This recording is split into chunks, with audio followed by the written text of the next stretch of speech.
bem-vindos aqui ao Joga Simples. O meu nome é Luís Perfeito e hoje trago-vos o jogo Futebol Clube do Porto frente ao Gafanha da Nazaré, a contar para a Taça de Portugal. Primeiro, na quinta-feira à noite, vocês já sabem, eu fui levantar o meu portátil que estava para arranjar.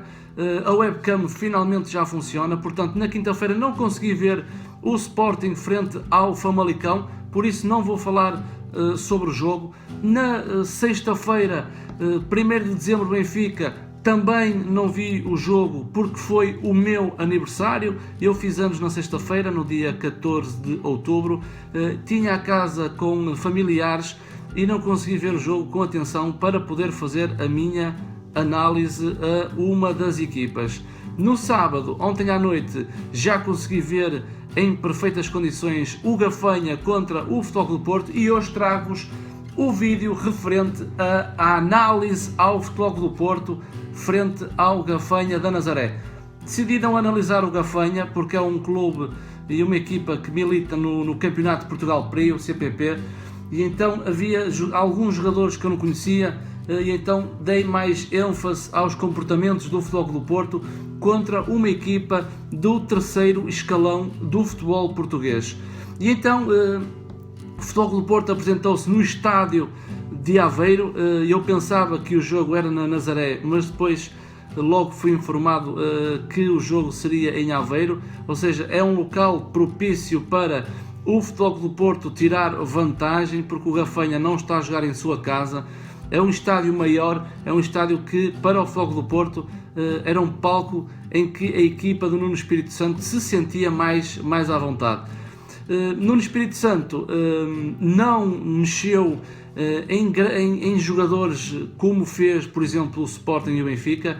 Apenas José Sá foi para a baliza e Boli para o eixo da defesa. Mas o treinador do Futebol Clube do Porto colocou em campo José Sá na baliza, Maxi Pereira lateral direito, lateral esquerdo Alex Telles, dupla de centrais com Boli e Marcano. Danilo era o pivô defensivo que atuava à frente do quarteto defensivo e depois uma linha de 3 médios com Oliver no corredor central, Herrera descaído para a direita, Otávio para a esquerda e na frente Jota e André Silva. Ou seja, é um esquema de 4-1-3-2, é um esquema que parece que está na moda, uma estrutura que parece que está na moda, é o 4-1-3-2 e o 4-2-3-1.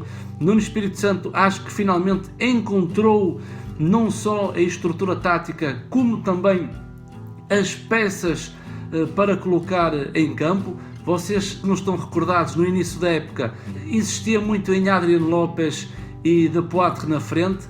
Está mais do que visto que Diogo Jota veio para ficar. É um jogador que traz muita mobilidade ao último terço do terreno do Futebol Clube do Porto, muita agressividade e muita intensidade. Portanto, o Futebol Clube do Porto partiu para este jogo com uma equipa completamente surreal naquilo que são as ambições e o objetivo do Futebol Clube do Porto, não só a nível financeiro, a nível de orçamento de plantéis, como também desportivamente. Os lances individuais, o Futebol Clube do Porto teria sempre vantagem. Porquê? Porque são jogadores apetrechados com uma qualidade muito acima em relação à qualidade individual dos jogadores do Gafanha. E o Futebol Clube do Porto venceu, como eu fiz a antevisão e como eu disse que o Futebol Clube do Porto vencia com mais ou menos facilidade esta equipa do Gafanha, que na minha opinião é uma equipa muito bem organizada, consegue fechar a distância dos blocos entre os 3 setores e foi uma equipa que defendeu com todos os homens atrás da linha da bola e para lá da linha do meio campo.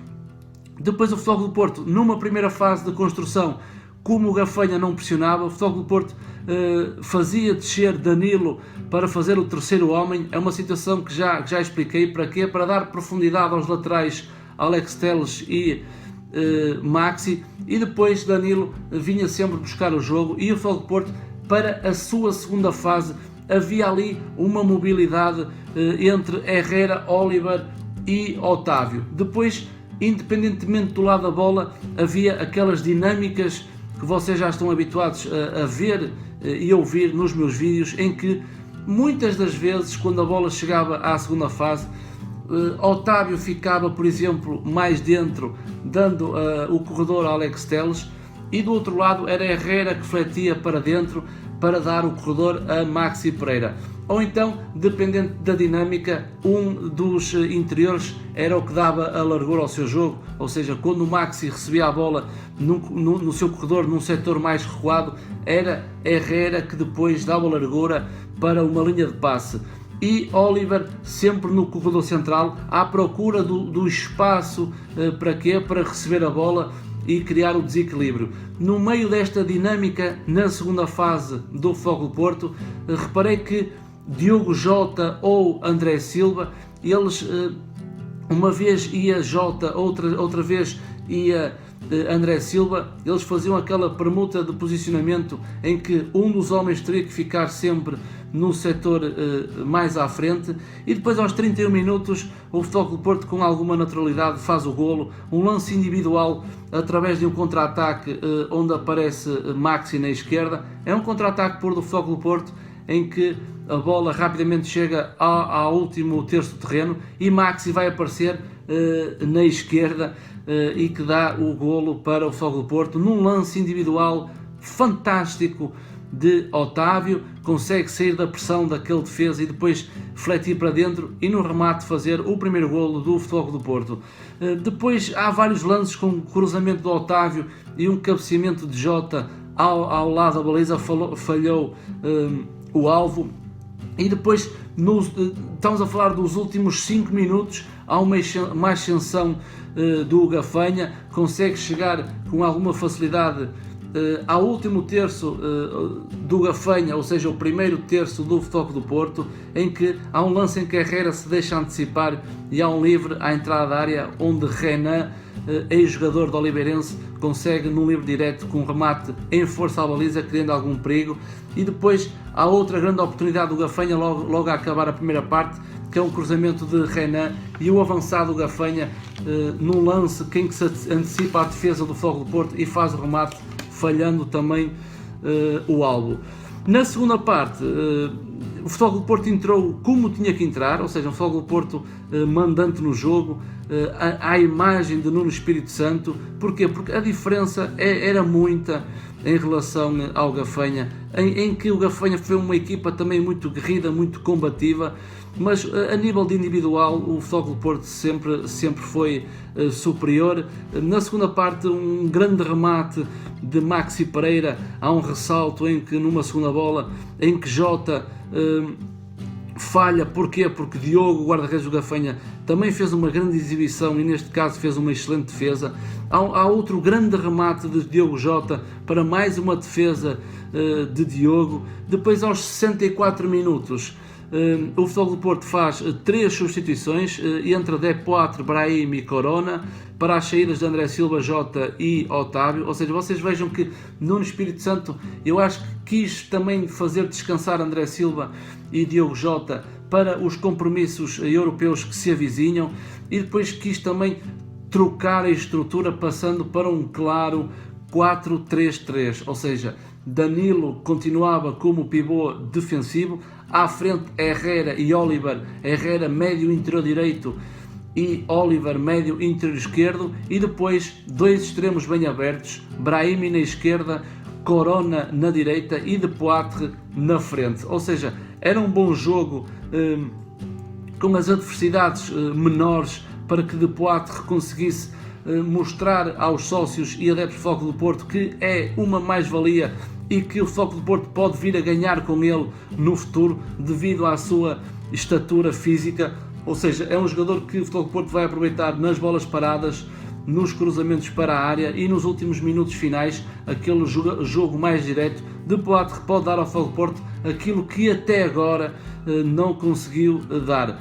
Depois o Gafanha, a partir dos 69, foi o segundo gol do Futebol do Porto. O Gafanha fisicamente foi abaixo, porque a intensidade não é a mesma, não são os jogadores profissionais os do Gafanha, e o Futebol do Porto acelerou, mudou a estrutura, criou muito perigo através de Brahim e Corona, faz o seu segundo golo através de Corona, mas numa bola parada em que Marcano cabeceia e depois Corona em jogo, estava em jogo, não estava em offside.